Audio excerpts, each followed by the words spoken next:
Miguel y Lucifer, una batalla épica que cambiará todo para el Hijo de la Mañana. Antes de la caída, había luz. Antes del monstruo, existía el Hijo de la Mañana. En este video, presenciarás el enfrentamiento bíblico entre Miguel y Lucifer y descubrirás los símbolos ocultos de esta guerra espiritual que aún influye en la conciencia humana. Quédate hasta el final para comprender lo que esta batalla revela sobre el bien, el mal y el despertar espiritual. Comenta. Elijo la luz. Suscríbete al canal para más misterios bíblicos y espiritualidad profunda. Estoy en medio del fuego. El cielo arde y la voz que amé se ha vuelto un rugido de dragón. Las columnas de cristal se resquebrajan bajo el impacto de sus alas, y cada nota que antes sostenía el coro se quiebra en astillas de luz. Tengo la espada en la mano, y no siento el peso, solo el latido sordo de la traición que se me clava por dentro. ¿Cómo llegué hasta aquí? Antes de que las llamas lo anunciasen, antes de la caída que ahora resuena como un tambor de juicio, hubo un tiempo en que el cielo era arquitectura y música, no ruina. Yo era uno entre muchos, un ángel de rango menor, con la tarea humilde de limpiar las huellas de la luz, de afinar cuerdas y ordenar voces que otros compusieron. Me movía entre pasillos de ónice y salones de ópalo, y mi existencia parecía ceñirse a un único designio, arder en silencio para que otros brillaran. El cielo entonces era un instrumento vivo.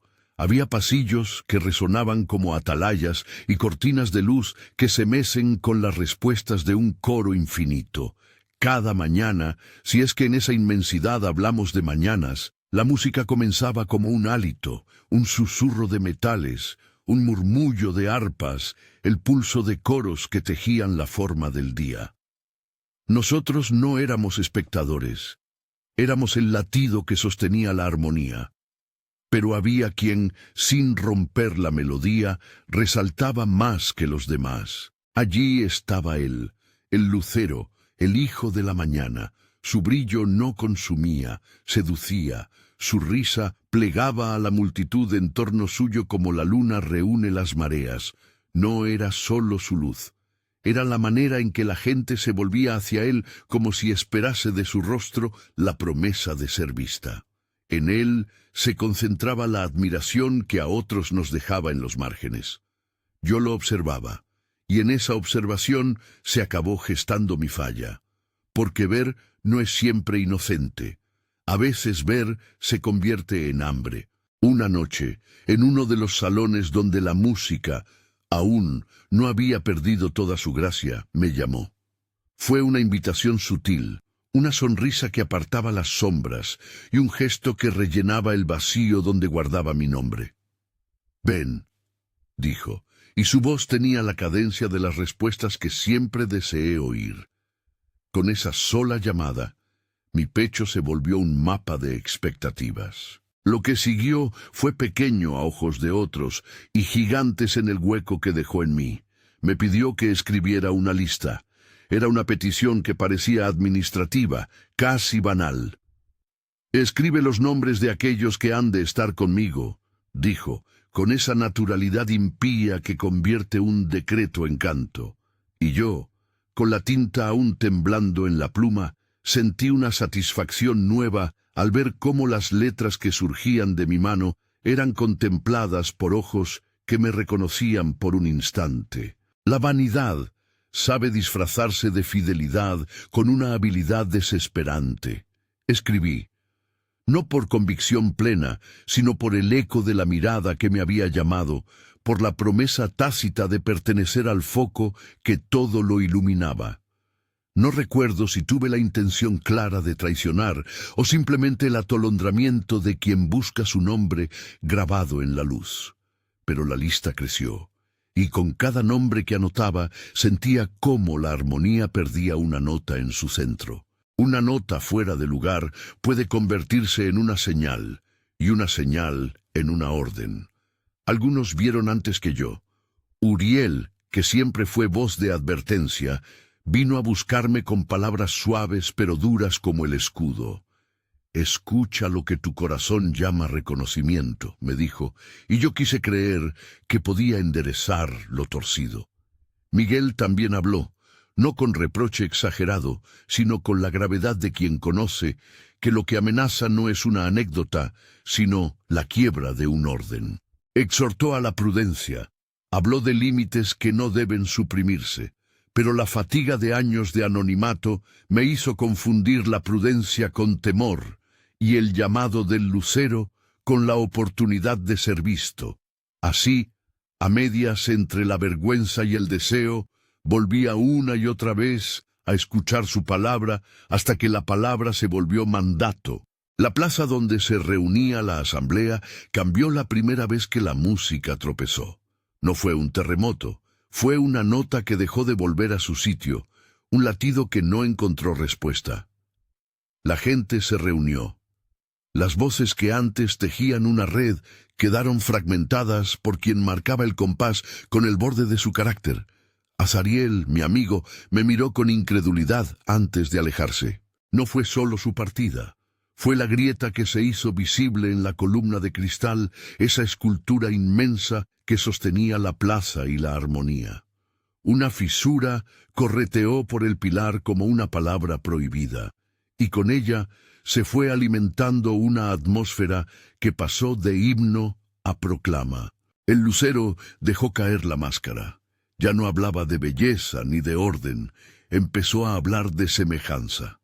«Seré semejante al Altísimo», dijo una vez, y esas palabras fueron el eco que rompió la última paciencia. Fue entonces cuando comprendí que la sonrisa que me había conquistado no era compasiva, era centrífuga, absorbía todo lo que la rodeaba y lo devolvía transformado por su propio brillo. Muchos no vieron la intención detrás de la frase, otros la aplaudieron, seducidos por la claridad con que se articulaba la promesa de una grandeza accesible. Yo, que aún llevaba en la boca el gusto de haber sido llamado, vacilé. Cuando la fractura se hizo manifiesta, la asamblea se dividió en dos ríos que por un instante buscaron la misma orilla. Unos se presentaron junto al lucero por convicción o por miedo. Otros, liderados por Miguel, permanecieron fieles al orden que defendía la armonía y no la exaltación personal. Uriel trató de mediar, y su voz sonaba ahora con el cansancio de quien ha visto demasiadas tentaciones disfrazadas de revelación. Me acuerdo de su mano en mi hombro, de cómo la presión fue una súplica no vocal. «Recuerda de dónde vienes», parecía decir. Pero la vanidad tiene su propio peso, y a veces pesa más que la razón. Mi pluma volvió a temblar. Lo que ya había sido escrito se convirtió en papel que alimentó la decisión de otros. Mi traición no fue única ni insustancial. Fue el eslabón que permitió a la ambición articular su estructura.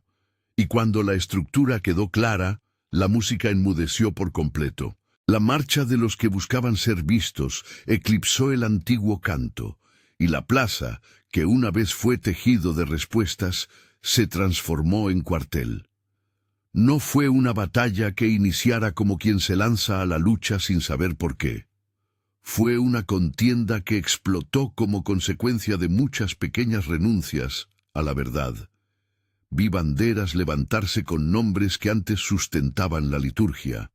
Vi coros romperse en himnos de ego. Vi alas dejar de ser instrumento para convertirse en estandarte. Y en medio de todo mi corazón se hizo un campo minado de vergüenza. La guerra no tardó en llegar. Lo que para algunos fue un despertar, para otros fue la señal de desastre. Los cielos se llenaron de ruido que no era música sino orden confuso. Ríos de luz se cruzaron como espadas y el metal de las voces chocó hasta dar chispas. Las palabras se transformaron en proyectiles, las promesas en lanzas. Yo participé porque estaba allí, porque aunque tarde, no pude renunciar al deber que me era propio, defender aquello que quedaba de armonía. En aquella vorágine, el lucero no permaneció inalterado. Su brillo se retorció hasta quedar con la ferocidad de una bestia. Las alas, que una vez recogían alabanzas, se abrieron como membranas de dragón. Su voz, que antes fue canto, se convirtió en grito que arrasaba entendimiento. Los que le siguieron comenzaron a perder la forma humana de la luz y a adquirir la dureza de quien ha hecho de la exaltación el único y cruel alimento. Y cuando la forma del lucero se volvió dragón, su estatura de líder quedó sustituida por algo igualmente majestuoso y mucho más voraz. Miguel se alzó entonces como defensor. Su presencia no era furia, era justicia revestida de solidez. No buscaba humillar, sino contener. Su espada no era un arma de ansia, sino de restitución. Vi cómo se colocaba ante nosotros como un muro, y en su gesto había la autoridad que obliga a detenerse no por miedo, sino por la posibilidad de retorno. Nos dio oportunidades. Hubo llamados a la reconciliación si alguno volvía al centro. Pero el dragón ya no aceptaba voces de temor. Había adoptado la lógica del todo o nada. La batalla fue más que golpes, fue el choque de motivos y de destinos. A mi alrededor, ángeles que conocía desde siempre cayeron como hojas. La música que nunca debió haberse convertido en marcha agitaba ahora clarines de acusación. Cada vez que mi espada encontraba resistencia, mi alma sentía una herida mayor. No era la herida de la derrota física, sino el recordatorio de por qué estábamos allí, de la lista, de mi pluma, de mi nombre escrito en tinta que serviría al disenso. La culpa fue un peso que me acompañó en cada maniobra, un metal frío que no pedía alivio. Y sin embargo, en medio del fragor, ocurrió algo que cambió mi rumbo. Vi a Zadkiel, un joven ángel de mirada clara, trabarse bajo la sombra de una ala que no le pertenecía. Zadkiel no había buscado protagonismo ni había escrito listas. Se había mantenido fiel a su canto mientras el mundo alrededor se partía. Su ala fue alcanzada por un dardo de luz que no buscaba herir. Buscaba silenciar. Cuando me acerqué, lo vi caer con la dignidad de quien aún sostiene una verdad en los labios. En su caída, su rostro no expresó sorpresa, sino pregunta. ¿Por qué? No fue un acto heroico planeado, fue un acto breve, tan sencillo como arrastrarlo fuera de la línea del fuego. Le ofrecí mi mano y lo levanté. Al sostenerlo, me vi a mí mismo reflejado en su pupila, un ser que había elegido mal y que encontraba la oportunidad de hacer algo correcto, aunque tarde. Fue el instante más puro de mi vida. Salvar no para lavar la culpa, sino porque la verdad de un hermano adquiría valor mayor que mi propio miedo. Ese gesto no me redimió por completo, no borró la lista, ni las ausencias que dejé, ni las voces que callaron para siempre, pero fue la grieta por la que volvió la luz a rozar una parte que había quedado oscurecida. Zadkiel me miró sin reproche. Hubo en su mirada una misericordia que no justificaba mis hechos, pero que me permitió ver que aún podía obrar bien. «Gracias», dijo con voz cansada. Fue poco y fue mucho. Fue la posibilidad de reparar, aunque la reparación no borra la historia. Llegó el momento inevitable del enfrentamiento final. Miguel y el Hijo de la Mañana se alzaron uno frente al otro como dos montes que discuten por el cielo. No hubo estridencias gratuitas. Hubo la concentración de todo lo que se había acumulado. Miguel se mantuvo firme, no por sed de venganza, sino por el deber de impedir que el caos de la exaltación personal se convirtiera en norma.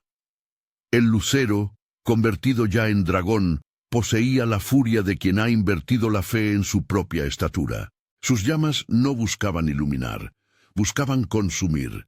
El choque fue terrible y a la vez preciso. No fue una lucha de improvisados, sino el cumplimiento de lo que debía suceder. Miguel, con una calma terrible, golpeó de un modo que partió la intención del dragón. La caída fue monumental. el hijo de la mañana se desplomó, y con él una multitud que había seguido su brillo sin medir consecuencias. No describiré el aplastamiento como celebración.